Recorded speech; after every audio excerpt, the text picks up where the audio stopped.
What if intelligence doesn't protect you from bad decisions, but actually makes you better at justifying them?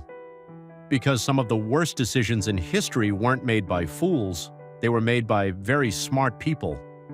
So the real question is, what exactly is intelligence missing?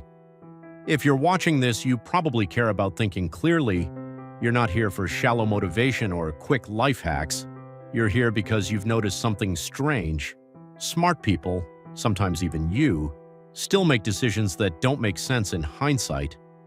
And that's not a lack of intelligence, it's something far more subtle. Most people believe bad decisions happen because someone doesn't know enough. But research in psychology shows the opposite. Often the more intelligent someone is, the better they become at defending the wrong idea. Later in this video, we'll uncover the single mental habit that quietly protects people from this trap. But first, we need to understand the three invisible forces that make intelligent minds fail. The first trap is something psychologists call the intelligence illusion. Most people assume intelligence automatically produces good decisions, but intelligence is mostly a tool for analysis, not judgment. A powerful mind can generate many explanations, and that's exactly the problem. Because when someone wants to believe something, a smart brain becomes extremely good at building arguments for it. Instead of asking, "Is this true?" the mind quietly asks, "How can I prove that I'm right?" And once that shift happens, intelligence becomes a lawyer, not a judge. But this is only the surface of the problem. Because the second trap is even harder to notice. Human beings rarely make decisions through pure logic. We decide emotionally, and then logic arrives afterward. Smart people just perform this process more convincingly. They can produce complex explanations, statistics, frameworks.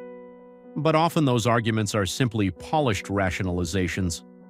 The decision was already made beneath awareness. Intelligence simply builds a beautiful story around it, which leads to an uncomfortable realization. Sometimes the smartest person in the room is simply the best storyteller of their own bias. And this is where the third trap quietly takes control. Intelligence often brings confidence. Confidence can be useful, but it can also reduce one critical behavior: doubt. When someone believes they understand the world well, they stop questioning their assumptions as often. And that creates a dangerous cycle. Confidence reduces questioning. Reduced questioning increases blind spots, and those blind spots quietly shape decisions. History is full of brilliant leaders, scientists, and strategists who made catastrophic mistakes, not because they were foolish, but because they were certain. But there's still one deeper force connecting all of this, and it's the one skill intelligent people often neglect. At this point, you've seen three traps: the intelligence illusion, the rationalization machine, and the confidence trap.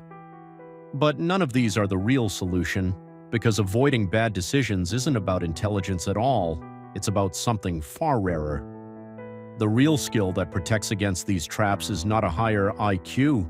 It's a specific mental habit that forces the mind to step outside itself.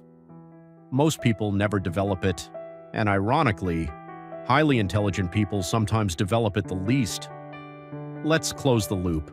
The ability that prevents stupid decisions is intellectual humility, not insecurity, not self-doubt, but the quiet awareness that your mind can deceive you. Truly sharp thinkers don't assume they're right. They assume their thinking contains hidden errors, so they test their beliefs, they search for opposing views, they question conclusions that feel comfortable, because intelligence alone doesn't produce wisdom. Wisdom appears when intelligence is paired with humility and self-observation. In other words, smart thinking isn't about proving yourself right. It's about constantly asking, where might I be wrong? And that question is where real clarity begins. If you're interested in understanding the hidden mechanics of human thinking, not surface-level motivation, then this channel is where we continue that exploration.